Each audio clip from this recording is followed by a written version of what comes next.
Hello, I'm Emma, a 36-year-old mother to a wonderful 7-year-old child called Andrew. Lately my life has been quite eventful, and it is all because of my lousy ex-husband. You know the type, the one you wish you could have handled a long time ago. Well, that is him. We met in college and have been through important and monumental moments together.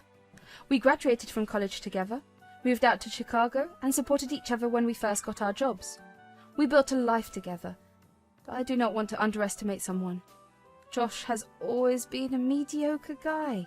He was not particularly a hotshot or rich. We got together when I was at a very vulnerable point in my life, due to my mum's health. She was diagnosed with cancer. Josh just came along at that time and gave me all the support I needed. Then on one unforgettable Thanksgiving, Josh surprised everyone by getting down on one knee and proposing. It was a beautiful moment. I said yes, and we finally decided to tie the knot. As a wedding present, my parents gave me a mansion they owned. It was an incredible gesture and an amazing start to our new life together as husband and wife. And then we had Andrew, our baby boy, and I gained more clarity about myself and my life. While I had found my purpose, Andrew remained a lost cause. While I was flourishing in my well-paying job, Josh couldn't seem to catch a break. He was jumping from one job to another like a bunny on caffeine and never sticking around for more than a month.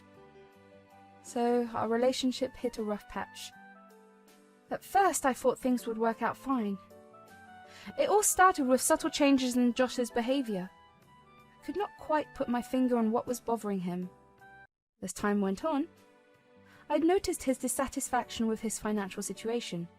I earned more than him, which should not have been an issue, but somehow it hurt his ego. Then one day, I stumbled upon some clues that hinted at Josh's involvement in illegal activities. I could not confront him directly because I knew he would feel attacked and get defensive. Knowing the company he worked for and the position he held, I couldn't help but be surprised by the amount of money he seemed to be earning. It just did not add up. It was like walking on eggshells around him all the time, and it sucked big time. Enough was enough. So, one evening I gathered the courage to have a heart-to-heart talk. To my surprise, he didn't get all defensive. He came clean about the illegal stuff and his messed-up reasons for doing it. He told me he had been using the company credit cards for his own use. He'd been embezzling money. He told me it stung his ego big time that I was earning more than him, and to top it off, he was living in a house that was mine, not his. He claimed that when Andrew came into our lives, things got even messier for him. He confessed that he felt ashamed that he wasn't the one providing for our family. He got tangled up in this embezzlement mess just to earn a little more money. His confession about the illegal activities was the final blow to our already fragile relationship. My priority was Andrew, my sweet little boy. I could not bear the thought of him growing up with a father involved in criminal activities. Josh was not the role model I wanted for him, and I feared the potential consequences of his actions for our family. Who knew what he would do next and how it would impact our lives? I could not take that risk, especially when Andrew's future was at stake. I wanted the best for my kid, Andrew, so I did what every mother would do. We ended up getting a divorce with joint custody of Andrew. Breaking free from the toxic web we had woven around ourselves was terrifying, but it was also liberating. It had been a smooth year and some months since our divorce, and things were going pretty well. We had this whole deal worked out. Josh would take Andrew on weekends, and we kept things low-key on the communication front. He had mentioned getting married again, and you know what? If he finds someone he's happy with, I'm not here to judge. Our divorce was not even that messy, so it was just an ordinary Monday morning. Andrew had hopped on the school bus, and I was starting my day. I did some chores and took our dog, Archer, for a walk. Typical mum stuff. I work as a social media manager for a lifestyle magazine, so I mostly work from home, except for 2 days in the office. I was in my study, just getting into my work groove, when I heard a woman's voice calling my name from downstairs, and let me tell you, that voice did not sound like any of my close friends popping by for a surprise visit. I made my way downstairs, and there she was, a blonde woman who had barged into my house. She looked oddly familiar, but I could not place her at first. It was Claire, Josh's new wife. Emma, finally. I think we need to talk. Oh, hi there, Claire. I'm not sure why you're saying that, but okay, go ahead. So how long do you plan on staying here? I mean, okay. Josh helped you out at first as a sweet gesture because you are the mother of his child, and obviously because Andrew is with you, but I think it is time you figured out your stuff. It's been months. Hold up, what are you talking about? Emma, I'm just exhausted from living in a tiny apartment. It is cramped, and I could not even invite my family and friends over for Christmas. You know, it's really tough to make memories in such a confined space. I can see why you and Andrew love it here. It's like a dream home, but the truth is, this place belongs to Josh, and he's been kind enough to not be upfront about it. Still, I want a fresh start, a new life right here. I just want us to find a solution that works for everyone. Perhaps we could look for a place nearby, somewhere where you and Andrew could still have your stability, and I could have a chance to create a home with Josh. You need to leave. Who told you that, Claire? This house belongs to me. I inherit it from my parents. No need to hide it from me. Josh already told me how you've been spreading rumours that the house is yours and dissing him for not being successful. I don't know what's going on between you two, but talking negatively about a guy who's letting you stay under his roof? And think about your son. What kind of picture are you painting of his dad for him? Hold on, Claire. I'm curious. Who's been giving you all these details?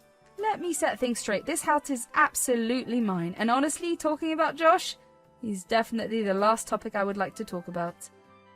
But Josh said that he owns this place and that it is his. Why would I lie to you? I can show you the paperwork that proves this house is rightfully mine. When I got married, my parents gifted me this place and named me the owner. And as for getting my life together, I already have a job that provides me and my son, you know. I do not know what to believe anymore. I was pretty sure that Josh had kept Claire in the dark about this. Do you have some time, Claire? Yes, I do. Great, let us sit down and have a chat. Can I get you something to drink? Coffee, tea, maybe some water? A cup of tea would be nice. Claire followed me into the living room and took a seat on the couch. I headed upstairs to search for the paperwork, understanding that Claire needed some proof and that I could not blame her. Who knows how long Josh had been lying to her about the house's ownership. After finding the documents, I returned to the living room and handed them to Claire. While she went through the paperwork, I prepared some hot peppermint tea for us. I'm sorry for blaming you like that. It's not an excuse, but you have no idea about the things Josh has been saying about you. What kind of things? He's been saying all kinds of stuff, like you were suspicious and crazy during your marriage, and that he had to divorce you because he couldn't handle it anymore. And to top it off, he pretends to be concerned about Andrew having a mum like you. Josh has been spreading a false story to me and everyone else, claiming that he owns this mansion. According to him, after the divorce, you were struggling and needed time to get back on your feet. As a supposed act of kindness, he offered you this place to stay. He proudly boasted about this at dinner parties with his work friends and on vacation with my family. It's as if he has turned this into his favourite topic whenever someone mentions you or the divorce. He even went as far as saying he had given you warning signs, implying that you were clinging to the house. I could not believe the rumours Josh had been spreading about me. He was totally throwing shade at my reputation, making it seem like I was a helpless mess after the divorce, relying on his supposed kindness for support. To be honest, I never really doubted Claire for a second. Josh had always been a shady character, with his own skeletons in the closet. The main reason for our separation was because of his involvement in white-collar crimes. I was still kind of hung up on him back then, which made me hesitant to expose him. I thought I was in love, but looking back, I definitely made a mistake. I was caught in a tough spot when it came to Josh. I didn't want him anywhere near our son, but at the same time, I didn't want to see him end up in some prison cell, so I made an excuse about growing out of the relationship and decided to peace out quietly. But finding out he's been acting all high and mighty, going around like he's my knight in shining armour, I was not going to let that pass. I put everything out in the open. Claire, there is something you need to know. I'm not sure what Josh told you about why we separated, but I have not completely been honest with you either. What do you mean, Emma? You see, Josh was involved in embezzlement. Yeah, it was a tough situation. I confronted Josh about his actions and he finally confessed to using his company's credit card for his own personal use. I was torn between wanting to protect him and feeling the need to do what was right. In the end, I decided not to turn him into the police, but I think he got away with it. Wait, Emma. You're saying Josh, my husband, got tangled up in freaking embezzlement? Seriously? I can't even wrap my head around that. I know, I didn't believe it either. I wanted to protect Andrew from all of this. Josh was still my husband, and I could not bring myself to turn him in, but I did what I thought was best for Andrew. I did not want him to grow up with a father involved in such illegal activities. I had to put his safety and future first. Wait, what if he's still pulling off fraud? He never got called out for what he did. If he's not been caught, he's still probably at it. This is blowing my mind. I mean, this is the guy I married. Wow. Sorry, I'm just processing all of this. It's a ton to handle. I need to figure out if he's still tangled up in it. You know, that mess. We can't just let it slide this time. Well, I can think of a plan.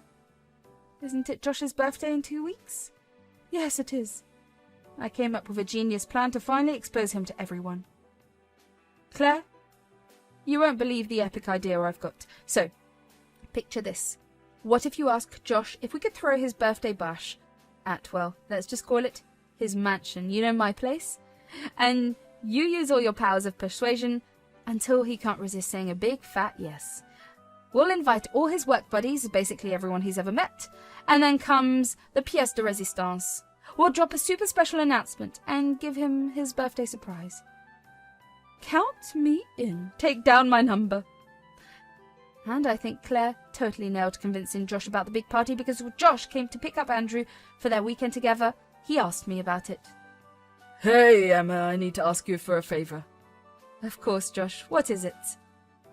Well, Claire wants to throw a big birthday celebration for me, and she wants to invite all my co-workers, her family, and pretty much everyone she knows. The thing is, our place is like a sardine can, and it's just not going to fit all those people, so I was wondering if you would be willing to let us use your mansion for the party. Andrew would be thrilled about the idea as well. Josh was completely oblivious to the trap we had set for him. Little did he know that he was walking right into our carefully crafted plan. All right, Josh, I'll think about it. The mansion is available, but I'll need to check with work to see if I can get a day off. I'll let you know. Thanks, Emma.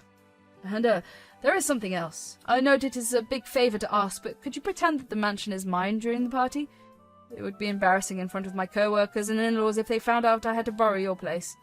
I don't want to look like a total loser. And, maybe let us not tell Claire about it either? Typical Josh.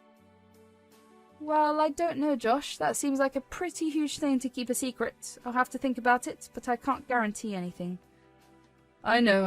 It's a bit of a stretch, but just think about it. I'd owe you a lot if you'd help me out. Well, I gotta go now.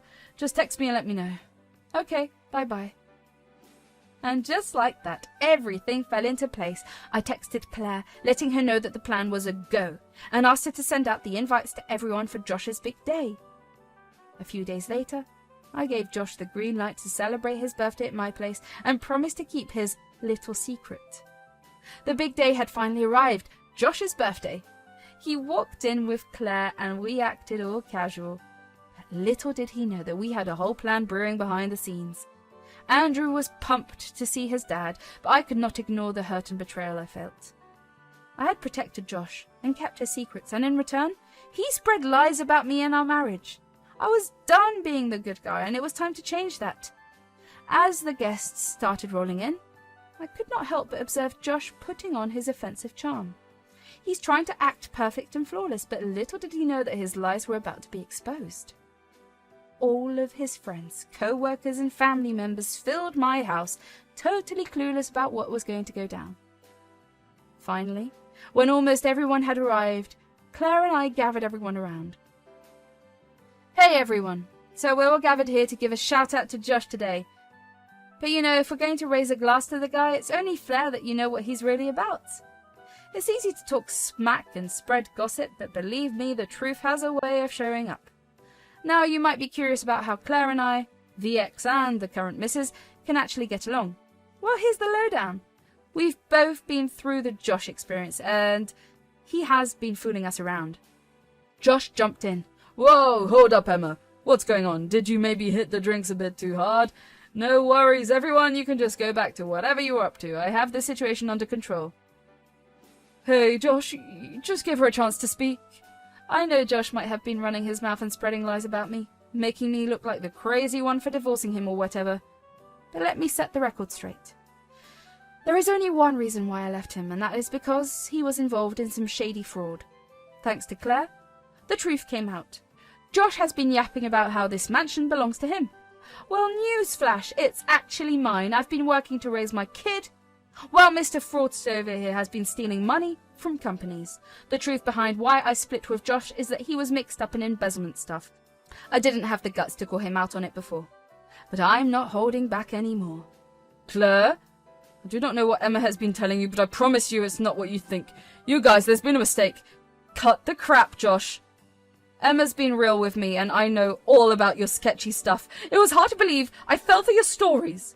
Seriously, did you marry me just because you needed a new crash pad after Emma gave you the boot? Well, people, just so you know, the authorities are in the loop, and they'll be showing up any moment. It looks like the party's a no-go today. Seeing as this is my place and not Josh's, you're all free to take off. Are you for real? Emma! You've wrecked everything for me and Claire, seriously? You were in on this? How could you go behind my back with my ex-wife? You two, I'm out of here. The cops are on their way, Josh. It might be a good move to get your lawyer to sort this out. And this is how I finally took care of what needed to be done a long time ago. From what I heard from Claire, there was an ongoing investigation into Josh, and he was found guilty of stealing from the company he used to work for. And not just that. The company he was currently working for also discovered some unexplainable changes in their accounting records. It turns out he was still up to his old tricks, stealing from people. As a result, he had to pay a hefty fine of $10,000 and is now facing a 2-year prison sentence. I tried to shield Andrew from all this for as long as I could, but eventually I had to tell him the truth about his dad and how he was not a good man. It has been tough on him, and he still misses his dad at times, but he understands the situation. Exposing Josh and bringing his shady activities to light has been like lifting a weight off my shoulders. I feel so much more liberated now. It's true that sometimes you want to trust people and give them a second chance because everyone deserves one, right? But then, there are people like Josh who just don't change. I'm fully embracing my life as a single mum. My priority is Andrew's happiness and well-being, and I won't let anyone drag us down again. My friendship with Claire has been comforting too. It's funny how life can lead to unexpected friendships. It's like I finally dealt with my unfinished business and moved on.